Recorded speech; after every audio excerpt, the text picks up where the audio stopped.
您知道吗？释迦牟尼佛是他受记的，他大放光明，能破除一切黑暗。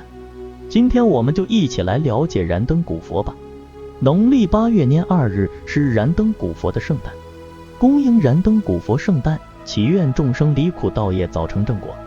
佛教中有3世佛涵盖过去、现在、未来。现在佛为释迦牟尼佛，未来佛则是弥勒佛，过去佛也就是今天的主角燃灯佛。燃灯佛又作燃灯古佛、定光佛、定光如来、定光如来、普光如来、灯光如来，一切与光有关的都是他。燃灯古佛也称作定光如来，是一个王子，一出生的时候，整间皇宫的灯自然都亮了，而且比平常更亮，所以他父亲给他取名叫做燃灯太子。这已经离现在3901年了。后来他父亲老了，要将王位给燃灯太子，燃灯太子却跟他父亲说，我一心一意要出家得道，所以我将王位让给弟弟。他就去出家得道以后叫做燃灯如来。释迦牟尼佛就是由燃灯佛受记的。过去释迦牟尼佛做善慧童子在修行的时候，有一次听说有一尊佛来喜乐城说法，所以这个善慧童子就很欢喜，但是他身上没有什么东西可以布施，他身上只有500钱，准备要去买盐的。结果看到一个青衣童女手上放了7朵莲花，他就说你5朵卖给我，我全部的钱都给你。结果这个青衣童女看到他那么精进英俊，就说你要答应我，下辈子生生世世娶我做老婆，这样我花才要卖给你。善慧童子答应了，但是他说如果我出家，你也要出家。结果他将另外2朵花也拜托他供佛。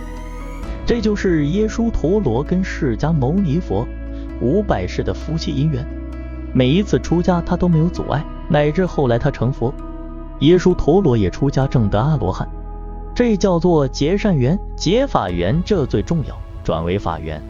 所以这个善慧童子就这样去供养佛，供养佛7朵花放上去，在燃灯佛的头上成为5瓣的翻盖，翻盖1、2、3、4、5，在佛的面前，然后2朵花在燃灯佛的肩上。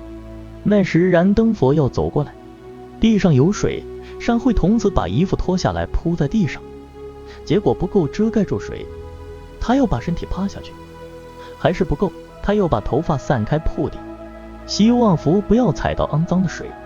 那时燃灯如来就告诉大家，这个善男子将来成佛，叫做释迦牟尼。所以现在我们就把燃灯佛叫做过去佛，因为过去这个佛受记释迦牟尼佛。燃灯佛是谁受记的呢？在过去无量劫还有一个佛叫做宝济如来。宝济如来那时成佛，成佛的时候有一个比丘，每天都点灯供养佛，那么精进，所以有一天宝济如来就告诉大家，这个比丘将来成佛，叫做燃灯佛。宝济如来受记燃灯佛，燃灯佛受记释迦牟尼佛，释迦牟尼佛受记弥勒佛。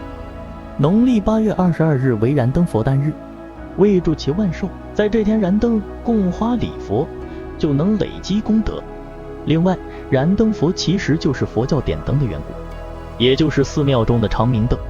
而点灯的意义是指灯火不灭，佛光就能够普照，破除一切的黑暗。您有没有更了解燃灯古佛了呢？如果您喜欢今天的内容，欢迎订阅与分享。如有任何问题或建议，也欢迎留言讨论。让我们在下方留言，一起祝贺这殊胜的一天吧。